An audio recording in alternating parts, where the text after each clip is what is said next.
একটা বিকৃত চেহারা নিয়ে, হাতে পায়ে নখ লম্বা নিয়ে তার সামনে আসবি, তার রূপটাকে কবল করার জন্য। আল্লাহর নবী অনেক সময় এই মালাকুল মউতের খারাপ দৃশ্য দেখি কাদিয়ানি যারা সাপোর্ট করে, আমাদের রাসূলের উম্মত যারা হবে না, তার বিকৃত খারাপ চেহারা দেখি এমনকি বিছানা পর্যন্ত পায়খানা প্রস্রাব করে নাপাক করে দিবে, যখন ঠিক কিনা। তার রূপটাকে নেওয়ার জন্য চন্দন দিবে, চন্দন। ইমাম গাজ্জালী রাহমাতুল্লাহ আলাইহি বলেন, চন্দন দিবি তার রূপটাকে খাপলা মেরে দেওয়ার জন্য, কিন্তু এই রূপটা বয়ে বয়ে দৌড়ায় যাবে তার পায়ের দিকে। এবার পায়ের দিকে চন্দন দিবি তার রূপটাকে কবজ করার জন্য। এই রূপটা বয়ে দৌড়ে আসবে তার হাতের দিকে, হাতে চন্দন দেবে তার রূপটাকে কবজ করার জন্য। এই হাত দিয়ে রূপটা দৌড়ে দৌড়ে তার বডির মাঝখানে দাঁড়িয়ে, বডির মাঝখানে গিয়ে শুধু লাফাইতে দাঁড়িয়ে। আপনারা দেখিয়ে অনেক সময় লোকটা যদি মহান আল্লাহর পাপিষ্ঠ বান্দা হয়, মরণের টাইমে কিন্তু তার পেটটা একদম ফুলে যায়, যখন ঠিক কিনা। কথা বুঝেননি আমার? মরণের টাইমে তার পেটটা একদম ফুলে যায়, বড় বড় শ্বাস প্রশ্বাস নিয়ে থাকি। সে মনে মনে চিন্তা করে থাকি, আমার জিহ্বার ভিতরে যদি পৃথিবীর সমস্ত সাগরের পানি এবার ঢেলে দেওয়া হয়, তথাপিও এই মরণের সময় সমস্ত সাগরের পানি ঢেলে দিলেও এবার পানির পিপাসা নিবারণ হবে না, এমন কষ্টদায়ক মরণ হবে তাদের, যেমন কথা ঠিক কিনা। আবার আমার লক্ষ্য করে দেখি, এবার মালাকুল মউত মহান আল্লাহর কাছে দাবি করে, প্রভু আল্লাহ, তোমার এই পাপিষ্ঠ বান্দার রূহটাকে খাস করা যায় না।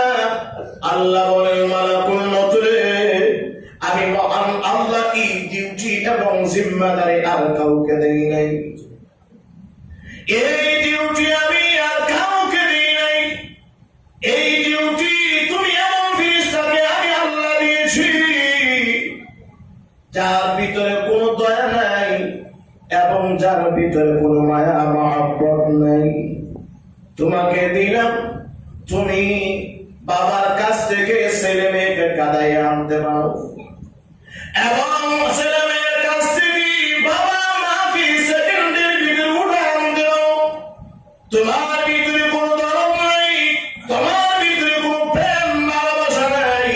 মালাকুল মউত রে, আমি আল্লাহ তোমাকে বিশাল বড় একখানা বডি দিয়া বানাইছি। এত বড় বডি মালাকুল মউত আজরাইল লক্ষ্য করে দেখেন, কিতাবের ভিতরে আনেন, মালাকুল মউত আজরাইলের মাথাটা হলো আসমানে, আর দুইটা পা হলো জমিনে। আল্লাহু আকবার বলেন। লম্বা যদি এমন হয়, তাহলে স্বাস্থ্যটা মনে হয় মেম্বার সাহেবের মতো হইব। আর তো জোরে বলে,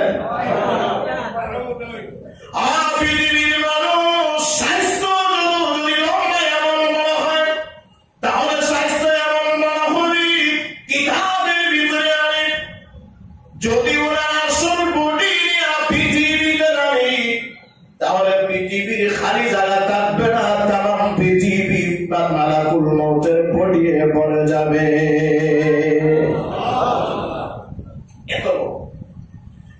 পৃথিবীর মানুষ মুসলিম হয়ে আল্লাহ রাসূল সুন্দর করে আনে, তাম পৃথিবীর সাগরের পানি যদি ওই মালাকুল মউত আজরাইলের মাথায় ঢেলে দেওয়া হয়, তাহলে তাম পৃথিবীর সাগরের পানি শুকায় যাবে।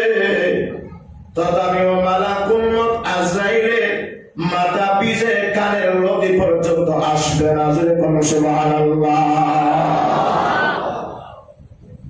এই বাহু থেকে এই বাহু পর্যন্ত একটা উড়ন্ত পাখি যদি সফর করতে চায় মালাকুল মউতে, তাহলে মাত্র 700 থেকে 1000 বছর লাগবে। জোরে বলুন সুবহানাল্লাহ। তার সামনে তাম পৃথিবীটা এমন খানার পেটের সমান বড়। মুসলিম শরীফে আনছেন, মুসলিম শরীফে মালাকুল মউতের সামনে তাম পৃথিবী খানার পেটের সমান বড়। যদি এমন হয় তাহলে মালাকুল মউত চিন্তা করে দেখেন কেমন বড়। এই মালাকুল মউতকে আল্লাহ বলেন, মালাকুল মউত আজরাইল, তুমি যাও, যে আমার নবীর বিরুদ্ধাচরণ করেছে, যে আমার নবীজি মিথ্যা নবুয়তির দাবি করেছে, আমার নবীকে মানে নাই, তোমার বড় বড় পা দিয়ে তার পেটে লাথি দিয়ে দাও। বলেন এই পাটা কেমন বড় হবে? আর একটু জোরে বলেন, বিরাট বড়। এই পা দিয়ে লাথি মেরে ধরো, আর লাথি মেরে যখন ধরবে তখন এই রূপটা শরীরের দুই দিক দিয়ে বাহির হবে। একটা রাস্তা হইল খাওয়া, আর একটা রাস্তা হইল যাওয়া। যেরকম ঠিক না? একটা হলো খাওয়ানোর রাস্তা, আর একটা হলো যাওয়ানোর রাস্তা। সুতরাং তোমার হাতটাকে হয়তো খাওয়ার রাস্তা দিয়ে ঢুকাইবা, আর না হয় যাওয়ানোর রাস্তা দিয়ে ঢুকাইবা। ঢুকাইয়া তার রূপটাকে চন্দন মেরে ধরবে, ধরে সমস্ত লাইনকে ছিঁড়ে চূর্ণ বিচূর্ণ করে তাকে একদম ফিউজ বানাইয়া আর রূপটা টেনে টেনে বাহির করা হবে। জোরে কন্যা নাউজুবিল্লাহ, আর জোরে কন্যা নাউজুবিল্লাহ। আল্লাহ বলছেন কোরআন শরীফের এক আয়াতে, ওয়াল্লাযিআতি গারকান ওয়াল্নাশিতাতি নাশতা ওয়াসসাবিহাতি সাবহান ফাসসাবিকাতি সাবকা ফালমুদাব্বিরাতি আমরা। আল্লাহ সূরা নাজিয়াতের এই 5 আয়াতে দুই দল ফেরেশতাদের কসম খেয়েছেন মহান আল্লাহ। একদল হলো রহমতের ফেরেশতা, আরেক দল হলো গজবের ফেরেশতা। আল্লাহ বলেন নাজিআতির গারকা, নাজরুম শব্দের অর্থ হলো টানা, কেসা। তার ভিতর থেকে যখন তুমি রূপটাকে ধরবে তখন টেনে টেনে বাহির করবে। আর গারকুন শব্দের অর্থ হলো ডুব দেওয়া। একটা মানুষ যখন হাউসে পুষ্করিতে গোসল করে, যখন সে ডুব দিয়ে বলেন তার বডি কি আর দেখা যায়? আর একটু জোরে বলেন, দেখা যায় না। তখন তার হাতটা ভিতরে যখন ঢুকাবে তখন তার হাতের ডুব হয়ে গেছে, হাতটা আর দেখা যাবে না। এই হাত দিয়ে ভিতরে ঢুকাইয়া চঙ্গল মেরে ধরবে, তার রূপটাকে টেনে টেনে হেসে হেসে আবার তার ভিতর থেকে বাহির করে আবার রওনা দেবে মিশকাত শরীফে। আল্লাহ রাসূল আলেন রওনা দেবে আসমানের দিকে যাওয়ার জন্য। এই রূপটাকে রাখবে ওই 7 আসমানের উপরে, এই লিনের ভিতরে তার রূপটাকে নিয়ে রাখার জন্য প্রস্তুতি গ্রহণ করবে। রহমতের ফেরেশতারা বলবেন না না, উপরে যাওয়ার কোনো সুযোগ নাই, আর তোদের কোনো সুযোগ নাই। এই বলে রহমতের ফেরেশতা গজবের ফেরেশতাদেরকে আটকানে এই রূপটাকে নিয়ে 7 আসমানের উপরে যাওয়ার সুযোগ নাই। মহান আল্লাহ আসমান পবিত্র, মহান আল্লাহ তুই জান্নাত পবিত্র। সুতরাং জান্নাতের ভিতরে এবং ইলিনের ভিতরে এই রূপটাকে নিয়ে আযাব নিয়ে যাওয়ার দরকার নাই। এই রূপের ভিতরে কাদিয়ানি গণনা করে, মিথ্যা নবুয়তি দাবিদারি গণনা করে, এই নবীর উম্মতের ভিতরে ফাসিক ফুজ্জার দ্বন্দ্ব করে না, সে কোনদিন আমার নবীর উম্মত হইতে পারে না। এই নবীর উম্মতটাকে কোনদিন 7 আসমানের উপরে ইলিনের ভিতরে তার রূপটাকে যাওয়া দেওয়ার প্রয়োজন নাই। আল্লাহ রাসূল বলেন ওয়াউলিকাত আবওয়াবুস সামাই, সমস্ত আসমানের দরজা বন্ধ করে দেওয়া হবে। তখন তার রূপটা কোথায় রাখবেন? পৃথিবীর মানুষ একটু চিন্তা করে দেখেন। এবার প্রথম আকাশের নিচ থেকে হাদিস শরীফের ভিতরে সুন্দর করে আনেন। এবার রূহটাকে সেখান থেকে ঢিল মারা হবে। ঢিল ঢিল বুঝেন তো? একটা ঢিল মারা হবে। ঢিল মারতে মারতে লম্বা দিকে এত বড় ফেরেশতা এবং সকল গভীর ফেরেশতা একত্রিত হয়ে যখন ঢিল দিবে, ঢিল দেওয়ার সাথে সাথে এই রূহের কি অবস্থা হবে?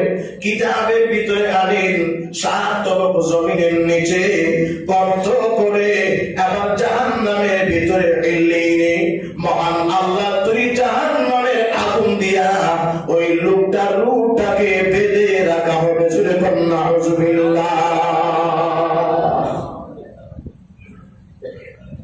রূহ এবার ইল্লিনের ভিতরে সিজিয়ে নিয়ে তাকে জাহান্নামের জিনজির দিয়ে জাহান্নামের রশ্মি দিয়ে বেঁধে রাখা হবে। কিন্তু রূহের যদি আযাব হয়, রূহের যদি শাস্তি হয়, তাহলে বলেন বডির শাস্তি হবে কিনা? আর একটু জোরে বলেন। এটা বোঝার জন্য স্বপ্নের কথা বলে সহজে বুঝে নেবেন। অনেক সময় দেখবেন স্বপ্নে মানুষ যখন ঘুমায়, তখন ঘুমাইলে অনেক সময় স্বপ্নে অনেক খারাপ ভয়ানক স্বপ্ন দেখে, যেরকম ঠিক কিনা? কিন্তু ভাই মরণটা তো হলো মৃত্যুর ভাই। যখন মানুষ ঘুমায় তখন তার ভিতরে রূহ থাকে না, রূহটা বাহিরে চলে যায়। রূহ বাহির হয়ে যদি 12 জায়গায় যায় 12 স্বপ্ন দেখে। আর যদি রূহটা বাহির হয়ে খারাপ জায়গায় যায় তাহলে এই রূহটা খারাপ স্বপ্ন দেখে, যেরকম ঠিক কিনা? কিন্তু দেখিয়েন সে স্বপ্ন যুগে তাকে সাপ দৌড়ায়, স্বপ্ন যুগে তাকে বাঘ ভাল্লুক দৌড়ায়, ঘরে সুট ঢুকে যায়। কিন্তু তার পাশে তার ওয়াইফ ঘুমন্ত অবস্থায় তাকে অনেক ডাক দেয়, কিন্তু ডাক দিতে দিতে 14 কোটি ডাক দিল, একবারও সাড়া দেয় না। ঠিক কিনা? আর একটু জোরে বলে। কিন্তু সুর তো ঘরে ঢুকে যাচ্ছে, এত ডাক দেয় কিন্তু তার ওয়াইফ তো শুনে না, সাড়া দেয় না। আবার ঘুম থেকে লাফ দিয়ে উঠছে, দেখে কুটার বলি দেখা যায় সর্বনাশ, তার শরীর থেকে জ্বর করে ঘাম বাহির হয়। আমার প্রশ্ন হলো, রূহটা যখন বাইরে চলে গেল তাহলে তো সে মৃত ব্যক্তির মতো, তাহলে তার শরীর থেকে আবার ঘাম বাহির হলো কেন? তাহলে নিশ্চিত রূহের সাথে বডির একটা কানেকশন আছে না নাই? আর তো যখন আছে না নাই, বিরাট কানেকশন। এবার ওই কাদিয়ানি রূহটাকে যখন আবার সিজিয়ে রাখা হবে, বডিটা এখনো বাংলাদেশে রয়ে গেছে কিন্তু রূহটা তো আগে চলে গেছে, যেরকম ঠিক কিনা? তাহলে এই রূহের যখন কষ্ট হবে তাহলে এই মৃত লাশটার অবশ্যই অবশ্যই শাস্তি এবং কষ্ট হবে।